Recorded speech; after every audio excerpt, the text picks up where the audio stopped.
Hello friends, आज के lecture में हम लोग पढ़ने जा रहे हैं थ्योरी ऑफ रिलेटिविटी। तो ये इसका फर्स्ट पार्ट है और हम इसके डिफरेंट डिफरेंट पार्ट्स में ये सब टॉपिक कवर करने वाले हैं, जिसमें हम थ्योरी ऑफ रिलेटिविटी के बारे में पढ़ेंगे। स्पेशल थ्योरी ऑफ रिलेटिविटी और थ्योरी ऑफ रिलेटिविटी में डिफरेंस है, वो भी हम देखेंगे।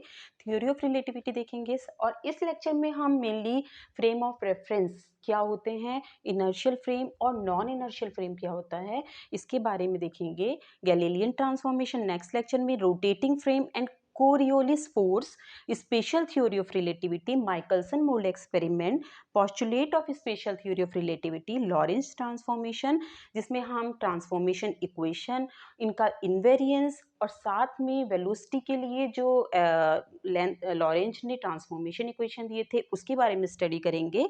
और लेंथ कॉन्स्ट्रक्शन और टाइम डायलेशन का कॉन्सेप्ट, ट्विन पैराडॉक्स और बहुत सारे ऐसे टॉपिक हैं जो यहाँ बोर्ड पर नहीं लिखे हुए हैं, वो हम इसमें कवर करेंगे। तो सबसे पहले आपको पता होना चाहिए कि थ्योरी ऑफ रिलेटिविटी एक्चुअली क्या है।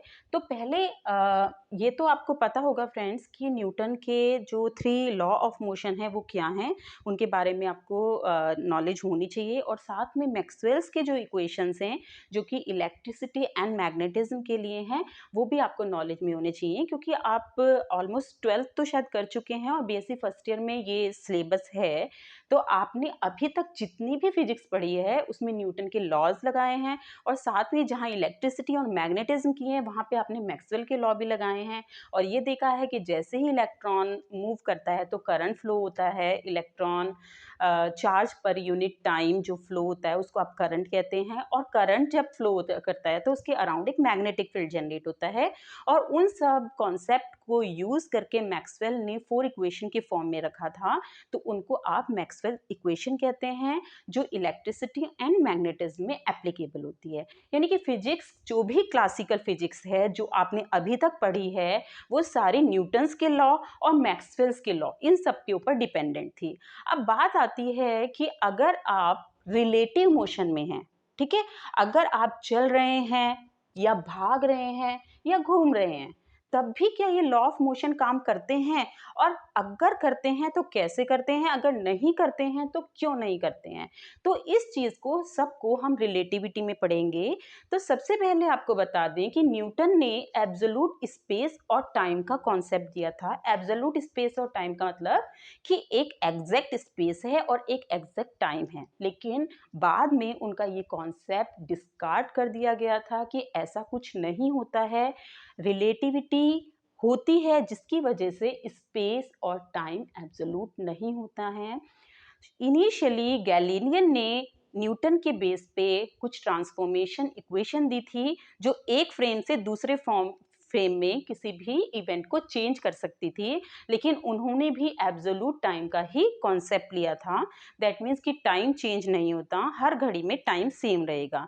लेकिन बाद में जब special theory of relativity introduce हुई थी, तो लॉरेंज ने ट्रांसफॉर्मेशन इक्वेशन दी थी, जिनमें उन्होंने ये प्रूव किया कि टाइम भी एब्सोल्यूट नहीं होता है, टाइम चेंज होता है, जिसके अकॉर्डिंग जो जो उनका कॉन्सेप्ट है उसके अकॉर्डिंग टाइम में डायलेशन होता है। वो चीज़ हम पढ़ेंगे जब हम लॉरेंस ट्रांसफॉर्मेशन पढ़ेंगे। तो अभी हमें मेनली इनर्शियल फ्रेम की या फ्रेम ऑफ रेफरेंस के बारे में अच्छे से समझना है कि ये एक्चुअली में क्या होते हैं। फ्रेंड्स, सबसे पहले आपको समझना है कि न्यूटन के 3 ऑफ लॉ ऑफ मोशन क्या हैं, ठीक है ना। तो फर्स्ट लॉ ऑफ मोशन के अकॉर्डिंग क्या होता है कि अगर कोई ऑब्जेक्ट रेस्ट में है या यूनिफॉर्म वेलोसिटी से मूव कर रही है, तो वो ऑब्जेक्ट रेस्ट में है तो रेस्ट में ही रहती है, यूनिफॉर्म वेलोसिटी से मूव करती है तो यूनिफॉर्म वेलोसिटी से ही मूव करती रहती है। कब तक? जब तक उसके ऊपर कोई एक्सटर्नल फोर्स ना लगाया जाए। तो ये फर्स्ट लॉ कहता है, इसे लॉ ऑफ इनर्शिया भी कहते हैं, ठीक है ना। यानी कि फोर्स लगाए बिना जो बॉडी जिस कंडीशन में है वो उसी कंडीशन में रहती है। सेकेंड लॉ है कि F is equal to M A, यानी अगर आप फोर्स लगाते हैं तो उसमें एक एक्सेलरेशन प्रोड्यूस हो जाता है। A is equal to F upon M. m यहाँ पर मास ऑफ द ऑब्जेक्ट है, ठीक है। Inertia that means mass of the object, ठीक है। वो जो फर्स्ट लॉ ऑफ मोशन है उसमें जो बॉडी रेस्ट में रहती है वो अपने इनर्शिया की वजह से रहती है, ठीक है ना, इसीलिए लॉ ऑफ इनर्शिया बोलते हैं। और यहाँ पे आपने कहा है कि अगर आप फोर्स लगा रहे हो तो बॉडी में एक्सेलरेशन प्रोड्यूस हो जाता है, वो acceleration is equal to force upon mass की इक्वल होता है। थर्ड लॉ क्या कहता है, law of action and reaction, कि अगर आप किसी बॉडी पे एक्शन लगाते हो दैट मीन्स फोर्स लगाते हो तो वो बॉडी भी अपोजिट डायरेक्शन में एक फोर्स अप्लाई करती है। This is law of action and reaction. साथ में थर्ड लॉ को कलेक्टिवली आप कह सकते हो कि F is equal to D P upon D T, कि अगर मोमेंटम में चेंज पर यूनिट टाइम जो होता है वो होता है F के इक्वल, ठीक है। अगर आपने फोर्स लगाया है तो मोमेंटम में चेंज होगा पर यूनिट टाइम, अगर फोर्स नहीं लगाया है, फोर्स 0 है, तब मोमेंटम में चेंज नहीं होगा। या आप थर्ड लॉ को ये भी कह सकते हैं कि मोमेंटम कंजर्व रहता है अगर कोई एक्सटर्नल फोर्स ना लगे, यानी कि कोई इवेंट होने से पहले दो बॉल हैं आपस में स्ट्राइक कर रही हैं, इन दोनों का आपस में स्ट्राइक करने से पहले जो मोमेंटम था और बाद में जो मोमेंटम है उनका सम इक्वल होगा अगर कोई एक्सटर्नल फोर्स नहीं है। अगर कोई एक्सटर्नल फोर्स है फ्रेंड्स तब मोमेंटम कंजर्वेशन नहीं होता है, ठीक है ना। तो ये तीनों लॉ आपको एकदम क्लियर हैं। अब हम बात करते हैं फ्रेम ऑफ रेफरेंस की। देखिए अगर कोई भी पार्टिकल है उसकी पोजीशन को आपको स्पेसिफाई करना है, कोई भी ऑब्जेक्ट है तो अगर उसकी आपको पोजीशन स्पेसिफाई करनी है तो आपको एक कोऑर्डिनेट सिस्टम चाहिए, ये आपको पता ही है, एक्स वाई जेड। इसकी हेल्प से आप इस ऑब्जेक्ट की पोजीशन निकाल सकते हो। लेकिन क्या इतना ही काफी है?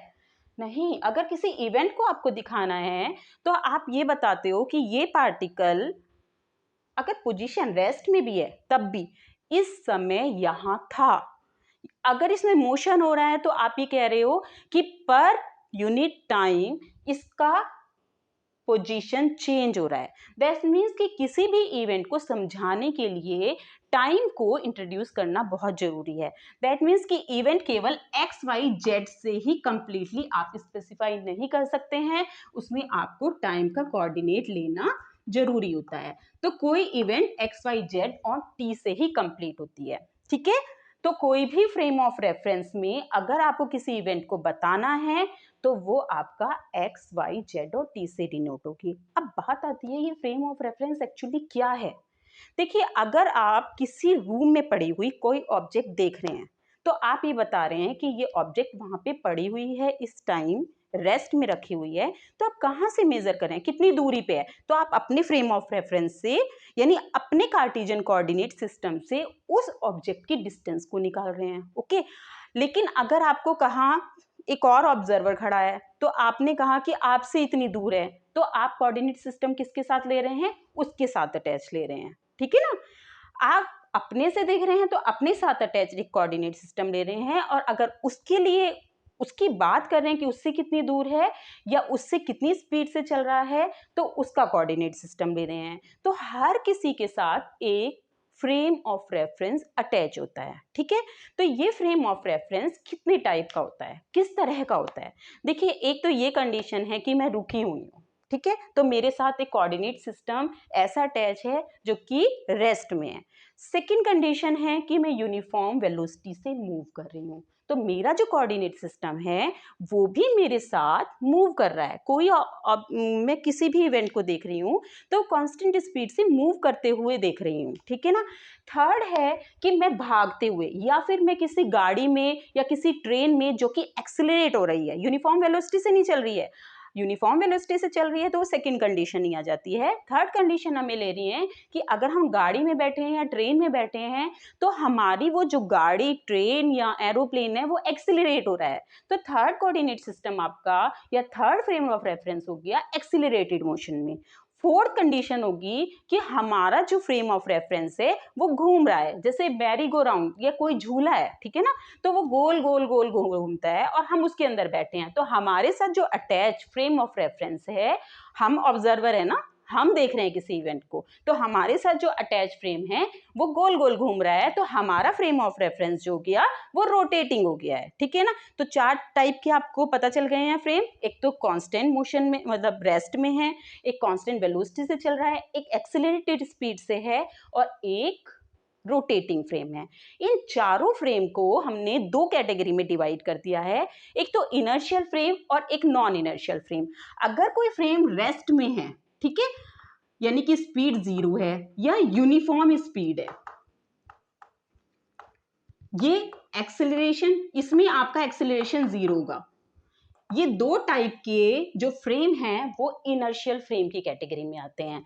अब आप करें किसी फ्रेम में अगर एक्सेलरेशन है, यानी कि नॉन जीरो एक्सेलरेशन, या फिर कोई फ्रेम रोटेटिंग फ्रेम है जिसमें आप कैसे कहते हैं कि ओमेगा उसकी एंगुलर फ्रीक्वेंसी है, तब उस तरह के दोनों फ्रेम आपके नॉन इनर्शियल फ्रेम की कैटेगरी में आते हैं। तो फ्रेंड्स, अब इनर्शियल और नॉन इनर्शियल फ्रेम का जो कॉन्सेप्ट है वो बहुत इंपॉर्टेंट है समझना, क्योंकि जितने भी लॉज ऑफ फिजिक्स हैं वो इनर्शियल फ्रेम में तो एप्लीकेबल होते हैं, जो भी मतलब न्यूटन के लॉ हैं, अभी तक के लॉ ऑफ फिजिक्स यानी क्लासिकल के जो आपने पढ़े हुए हैं, न्यूटन के लॉ या मैक्सवेल के लॉ, वो सारे के सारे इनर्शियल फ्रेम में तो एप्लीकेबल होते हैं, नॉन इनर्शियल फ्रेम में एप्लीकेबल नहीं हो पाते हैं। क्यों नहीं हो पाते हैं? क्योंकि नॉन इनर्शियल फ्रेम में एक्सेलरेशन होता है और साथ में रोटेशन जब होता है तो कुछ अलग टाइप के फोर्स जनरेट हो जाते हैं जिन्हें आप स्यूडो फोर्स या फिक्टिशियस फोर्स बोलते हैं। उसको अभी अभी हम देखेंगे कि वो क्या होते हैं। उन स्यूडो फोर्स की वजह से एक्चुअली में न्यूटन के लॉ एप्लीकेबल नहीं हो पाते हैं इन नॉन इनर्शियल फ्रेम में। अगर आपको न्यूटन के लॉ नॉन इनर्शियल फ्रेम में कराने हैं एप्लीकेबल, तो आपको उन स्यूडो फोर्स को कंसिडर करना पड़ेगा, ठीक है। अब वो स्यूडो फोर्स होते क्या हैं? देखिए, सूडो फोर्स का मतलब या फिक्टिशियस फोर्स का मतलब वो झूठे फोर्स हैं, वो एक्चुअली में है नहीं, हम अपनी तरफ से अप्लाई नहीं कर रहे हैं, लेकिन वो अपने आप ही फ्रेम की वजह से अपने आप ही जनरेट हो जाते हैं, ठीक है। जैसे कोरियोलिस फोर्स है, सेंट्रीफ्यूगल फोर्स है, ये रोटेटिंग फ्रेम में जनरेट होते हैं। और अगर आप किसी भी यूनिफॉर्म एक्सेलरेशन से, ठीक है, एक्सेलरेशन यूनिफॉर्म हो या डी एक्सेलरेशन हो, मूव कर रहे हैं, तो आपने कहाँ पे देखा है सूडो फोर्स? जैसे आप गाड़ी में बैठे हैं, ठीक है, बस बहुत तेजी से जा रही है, यूनिफॉर्म वेलोसिटी से जा रही है, तो आप बिल्कुल कांस्टेंट रहते हैं, ठीक है ना। और जैसे ही बस का ड्राइवर एकदम ब्रेक लगा देता है, तो आप क्या फील करते हैं? आप एक झटका फील करते हैं जो कि आगे की तरफ लगता है।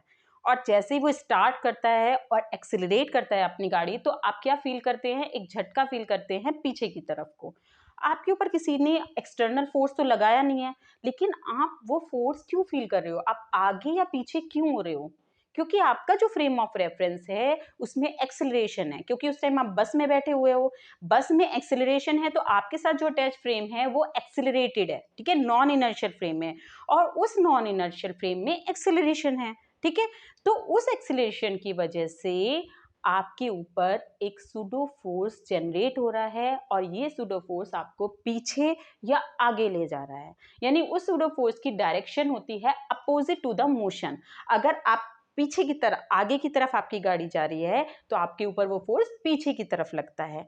तो अगर आपको न्यूटन का लॉ लगाना है जिसके अकॉर्डिंग जब तक आप एक एक्सटर्नल फोर्स ना लगाएं तब तक बॉडी मूव नहीं करेगी, दैट मीन्स कि आपके ऊपर एक्सटर्नल फोर्स तो लगा नहीं है, तब भी आपकी बॉडी पीछे की तरफ जा रही है, तो ये फोर्स कहाँ से जनरेट हुआ? और अगर आपको न्यूटन का लॉ लगाना है तो इस फोर्स को आपको नेट फोर्स से सब्ट्रैक्ट करना पड़ेगा, या इस फोर्स को आपको कंसिडर करके ही चलना पड़ेगा।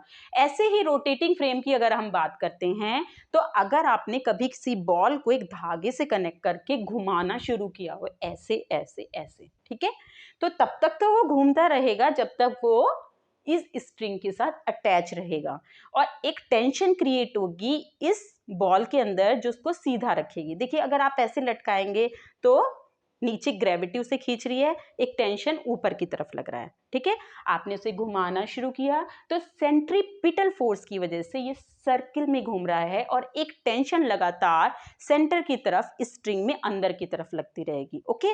लेकिन अगर ये डोरी टूट जाती है तो क्या होता है? ये बॉल बाहर की तरफ जा रही है, हमने तो कोई फोर्स नहीं लगाया बाहर की तरफ, तो ये बाहर ही क्यों जा रही है? क्योंकि उसके ऊपर रोटेटिंग फ्रेम में एक सुडो फोर्स लग रहा है, एक फिक्टिशियस फोर्स लग रहा है जिसका नाम है सेंट्रीफ्यूगल फोर्स, जो कि उसे बाहर की तरफ ले जाने की कोशिश करता है। तो ये फोर्स जो है वो आपको जो बॉल है उसके रेडियस के अपोजिट डायरेक्शन में ले जाता है, आउटवर्ड डायरेक्शन में। जिस तरफ सेंट्रीपिटल फोर्स है उसके अपोजिट डायरेक्शन में सेंट्रीफ्यूगल फोर्स होता है। लेकिन साथ में एक और फोर्स होता है रोटेटिंग फ्रेम में, जिसे बोलते हैं कोरियोलिस फोर्स। ये कोरियोलिस फोर्स क्या होता है कि अगर किसी भी ऑब्जेक्ट में अगर वेलोसिटी है, ठीक है, अगर वो रेस्ट में है तो ये कोरियोलिस फोर्स काम नहीं करता है। उसको हम प्रूव भी करके दिखाएंगे अपने आगे के लेक्चर्स में। लेकिन अगर किसी पार्टिकल में वेलोसिटी है तो ये कोरियोलिस फोर्स की वजह से वो पार्टिकल ऐसे सीधे ना जाके, रेडियली आउटवर्ड ना जाके डिफ्लेक्ट होता है। ओके, आपने कभी देखा भी होगा कि कभी कभी कोई चीज ऐसे ना जाके आउटवर्ड डायरेक्शन में ऐसे डिफ्लेक्ट होती हुई जाती है। यानी अगर आप एक प्लेट लिए और उस प्लेट पे कॉइन रखा और उस प्लेट को घुमाना शुरू कर दिया, यानी कि आपका फ्रेम ऑफ रेफरेंस रोटेटिंग हो गया, यानी कि नॉन इनर्शियल फ्रेम हो गया, तो आप देखेंगे कॉइन जो है वो ऐसे ना जाके, बाहर की तरफ ना जाके, थोड़ा सा डिफ्लेक्ट होके जाता है। इस एक्सपेरिमेंट को आप घर में भी कर सकते हैं। वो जो डिफ्लेक्शन होता है वो डिपेंड करता है कि वो किस डायरेक्शन में है। वो कोरियोलिस फोर्स जब हम एक्सप्लेन करेंगे तो उसकी डायरेक्शन भी एक्सप्लेन करेंगे कि किस डायरेक्शन में डिफ्लेक्ट होगा। आप क्लॉकवाइज घुमा रहे हैं अपने फ्रेम को या एंटी क्लॉकवाइज घुमा रहे हैं, उसके अकॉर्डिंग उसका डिफ्लेक्शन होता है। ओके, तो यहाँ पे हम इनर्शियल फ्रेम और नॉन इनर्शियल फ्रेम का कॉन्सेप्ट समझ चुके हैं कि रोटेटिंग और एक्सिलरेटेड फ्रेम आपका नॉन इनर्शियल फ्रेम है, और जो भी कांस्टेंट यानी कि रेस्ट में है जो फ्रेम या यूनिफॉर्म वेलोसिटी से एक दूसरे के रेस्पेक्ट में चल रहे हैं, तो वो फ्रेम आपके इनर्शियल फ्रेम हुए। अब हम बात करते हैं कि न्यूटन के लॉ ऑफ मोशन केवल इनर्शियल फ्रेम में ही लगते हैं। नॉन इनर्शियल फ्रेम में सूडो फोर्स के कारण ये जो लॉज ऑफ मोशन हैं ये आसानी से नहीं लग पाते हैं। उन्हें लगाने के लिए सूडो फोर्स को सब्ट्रैक्ट करना पड़ता है। अब गैलीलियन ने न्यूटन के लॉ को एक फ्रेम से दूसरे फ्रेम में ट्रांसफॉर्म करने के लिए कुछ ट्रांसफॉर्मेशन इक्वेशन दी थी। उसके बारे में हम नेक्स्ट लेक्चर में पढ़ने वाले हैं। ये इंट्रोडक्शन था। अभी मैं आपको थोड़ा सा इंट्रोडक्शन और बताती हूँ कि गैलीलियन ने ये बताया था कि एक फ्रेम से जब दूसरी इनर्शियल फ्रेम में ट्रांसफॉर्म करते हैं इक्वेशन को, तो न्यूटन के लॉ जो होते हैं वो इनवेरिएंट रहते हैं। हर इनर्शियल फ्रेम में न्यूटन के लॉ इनवेरिएंट रहते हैं। चाहे आप रेस्ट में करें, चाहे आप मूविंग फ्रेम में करें, तो न्यूटन के लॉ इनवेरिएंट रहेंगे। लेकिन अगर आप रोटेटिंग और एक्सिलरेटेड फ्रेम में करते हैं तो न्यूटन के लॉ इनवेरिएंट नहीं रहते हैं, वहां पे ये वर्क नहीं करते हैं। फिर स्पेशल थ्योरी ऑफ रिलेटिविटी कहाँ से आई? देखिए, गैलीलियो ने ट्रांसफॉर्मेशन तो दे दी थी, लेकिन उन्होंने जब वेलोसिटी के लिए ट्रांसफॉर्मेशन इक्वेशन दी तो उनके अकॉर्डिंग जो वेलोसिटी ऑफ द ऑब्जेक्ट है वो भी चेंज होती है डिफरेंट डिफरेंट इनर्शियल फ्रेम में। ठीक है, यानी वेलोसिटी कांस्टेंट नहीं रहती। मैक्सवेल की लेकिन मैक्सवेल की इक्वेशन जो 4 इक्वेशंस आई थी उसके अकॉर्डिंग सी की वैल्यू जो है वो इज इक्वल टू 1/√μ0 से 3 into 10⁸ मीटर पर सेकेंड आई थी। ठीक है, this is very high speed. Okay, लेकिन अगर हम गैलीलियन ट्रांसफॉर्मेशन से स्पीड को ट्रांसफॉर्म करते हैं तो सी की वैल्यू भी डिफरेंट फ्रेम में डिफरेंट आती है। लेकिन ऐसा पॉसिबल अगर है, सी यानी लाइट की स्पीड भी हर फ्रेम में, हर इनर्शियल फ्रेम में डिफरेंट है। दैट मीन्स कि अगर हम मैक्सवेल की इक्वेशन एक इनर्शियल फ्रेम में करेंगे तो अलग स्पीड आएगी लाइट की, और दूसरी इनर्शियल फ्रेम में करेंगे तो अलग आएगी। दैट मीन्स कि मैक्सवेल की इक्वेशन में कोई प्रॉब्लम है, या फिर गैलीलियन ट्रांसफॉर्मेशन में कोई प्रॉब्लम है, या फिर न्यूटन के लॉज में ही कोई प्रॉब्लम है। तो यहाँ पे बहुत बड़ा क्वेश्चन एक जनरेट हुआ कि क्या प्रॉब्लम कहाँ है। अगर गैलीलियन ट्रांसफॉर्मेशन सही है तो मैक्सवेल की इक्वेशन पे प्रॉब्लम ही खड़ी हो जाती है कि ये सही है कि नहीं। ठीक है, या हर जगह एप्लीकेबल हो सकती है या नहीं। लेकिन अगर मैक्सवेल्स की इक्वेशन सही हैं तो न्यूटन के लॉ, जो कि कितने स्ट्रॉन्ग लॉ हैं जो उन्होंने पोस्टुलेट किए थे, तो वो उन लॉज पे भी एक क्वेश्चन मार्क जनरेट हो जाता है। उन लॉज पे भी एक क्वेश्चन मार्क आ जाता है कि ये लॉज आप एप्लीकेबल कर पाओगे या नहीं, हर जगह एप्लीकेबल होंगे या नहीं।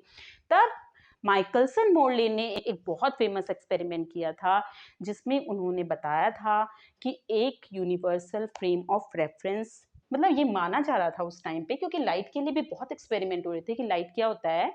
तो एक ईथर मीडियम की, एक हाइपोथेटिकल मीडियम की हाइपोथेसिस रखी गई थी और ये कहा गया था कि सन के अराउंड जब अर्थ रिवॉल्व करती है तब इस ईथर मीडियम के अंदर, ये कि यूनिवर्सल फ्रेम ऑफ रेफरेंस है, इसके अंदर वो रोटेट करती है सन के अराउंड। यह हाइपोथेटिकल मीडियम है। हालांकि ऐसा अब नहीं है, क्योंकि ये गलत प्रूव हो गया था कि ऐसा नहीं होता है, लेकिन इस एक्सपेरिमेंट को किया गया था और हाइपोथेटिकल ईथर मीडियम की प्रेजेंस के बारे में पता लगाया गया था और इसी को कहा गया था कि ये यूनिवर्सल फ्रेम ऑफ रेफरेंस है, इसके रेस्पेक्ट में अर्थ मूव करती है और इस मीडियम में लाइट की स्पीड सी जो होती है वो कांस्टेंट होती है, ठीक है ना। लेकिन माइकलसन ने बहुत कोशिश की इस एक्सपेरिमेंट में ईथर मीडियम को प्रूव करने की कि ईथर मीडियम होता है, लेकिन वो प्रूव नहीं कर पाए थे। उनका रिजल्ट नल रिजल्ट आया या नेगेटिव रिजल्ट आया। लेकिन इस एक्सपेरिमेंट की हेल्प से आइंस्टाइन ने एक बहुत ही अच्छा कॉन्सेप्ट कि लाइट की स्पीड वैक्यूम में कांस्टेंट रहती है, क्योंकि पहले माना जाता था कि लाइट वेव होती है, इलेक्ट्रोमैग्नेटिक वेव, और वेव को चलने के लिए मीडियम की ज़रूरत होती है। तब ये माना जाता था कि चारों तरफ एक मीडियम है, ईथर मीडियम, हाइपोथेटिकल मीडियम, जिसकी प्रॉपर्टी ये है कि वो उसकी इलास्टिसिटी बहुत ज़्यादा है और डेंसिटी बहुत लो है, ठीक है। ये दो कॉन्सेप्ट लेके, जो कि एकदम कॉन्ट्राडिक्टरी कॉन्सेप्ट है, इन दोनों को लेके ईथर मीडियम का कॉन्सेप्ट रखा गया था और इस मीडियम में लाइट ट्रेवल करती है, ये कॉन्सेप्ट रखा गया था। लेकिन आइंस्टीन ने इन सब कॉन्सेप्ट को माइकलसन मोर्ले के एक्सपेरिमेंट के रिजल्ट से, ठीक है, ये ध्यान रखना है कि इसलिए बहुत इंपॉर्टेंट रिजल्ट है, यहां से ये रिजल्ट निकाला जो लाइट है उसकी वैक्यूम में स्पीड कांस्टेंट रहती है, 3 × 10⁸ मीटर पर सेकेंड ही रहती है। इसको ट्रेवल करने के लिए किसी भी मीडियम की जरूरत नहीं होती। हालांकि किसी भी इलेक्ट्रोमैग्नेटिक रेडिएशन को मूव करने के लिए किसी मीडियम की जरूरत नहीं होती है। ये ध्यान रखना है, वैक्यूम के लिए, वैक्यूम में लाइट की स्पीड कांस्टेंट होती है, जब किसी मटेरियल से पास होती है तो लाइट की स्पीड भी चेंज हो जाती है। ये चीज आप देखते हो रिफ्रैक्शन में, रिफ्रैक्शन वगैरह पढ़ रखा है, तो जिसमें आप किसी भी मटेरियल, ग्लास मटेरियल से पास कराते हो तो रिफ्रैक्टिव इंडेक्स के ऊपर डिपेंड करती है, लाइट की स्पीड चेंज हो जाती है। लेकिन ये चीज है सिर्फ वैक्यूम में, ओके। तो ये इंपॉर्टेंट रिजल्ट माइकलसन मोल्डे के एक्सपेरिमेंट से ही निकल के आया और बाद में स्पेशल थ्योरी ऑफ रिलेटिविटी के दो पोस्टुलेट जनरेट हुए, जिसके अकॉर्डिंग सारे फिजिकल लॉ, जितने भी फिजिकल लॉ हैं, चाहे वो न्यूटन के हैं चाहे वो मैक्सवेल के हैं, ठीक है, जितने भी क्लासिकल फिजिकल लॉ तब तक के डिस्कवर हो चुके थे, वो सब इनर्शियल फ्रेम में सेम रहते हैं। ये ध्यान रखना है, इनर्शियल फ्रेम मैंने क्या बताया था, इनर्शियल फ्रेम में सभी फिजिकल लॉ सेम फॉर्म में रहते हैं। और सेकेंड कि speed of light in vacuum is constant, ठीक है। ये दोनों पोस्टुलेट आइंस्टीन ने जनरेट किए और इन्हीं पोस्टुलेट को लेके आधार मान के लॉरेंज ने ट्रांसफॉर्मेशन दिया। इन्हें लॉरेंस ट्रांसफॉर्मेशन इक्वेशन कहते हैं। उसके अकॉर्डिंग उन्होंने वेलोसिटी कैसे चेंज होती है ये भी बताया और उन्होंने ये भी प्रूव किया कि चाहे वेलोसिटी में रिलेटिविटी होती है लेकिन स्पीड ऑफ लाइट कांस्टेंट लेके ही चले। उन्होंने जो अपनी ट्रांसफॉर्मेशन इक्वेशन दी थी, उन्हें ये प्रूव करके दिखाया कि सी के ऊपर रिलेटिविटी का कोई फर्क नहीं पड़ता है, यानी स्पीड ऑफ लाइट पे कोई भी रिलेटिविटी का इफेक्ट नहीं होता है। उन्होंने लॉरेंस लेंथ कॉन्ट्रैक्शन का कॉन्सेप्ट भी दिया और टाइम डायलेशन का कॉन्सेप्ट भी दिया, ट्विन पैराडॉक्स भी दिया, जो कि बहुत इंपॉर्टेंट है फ्रेंड्स, बहुत इंटरेस्टिंग भी है, जिससे टाइम मशीन का भी कॉन्सेप्ट आता है। तो इस तरह से स्पेशल थ्योरी ऑफ रिलेटिविटी तक हम पहुंचे और इसके बाद भी आइंस्टीन चुप नहीं बैठे। वो इस थ्योरी को देने के बाद भी बहुत सेटिस्फाई नहीं थे और उन्होंने जनरल थ्योरी ऑफ रिलेटिविटी दी है।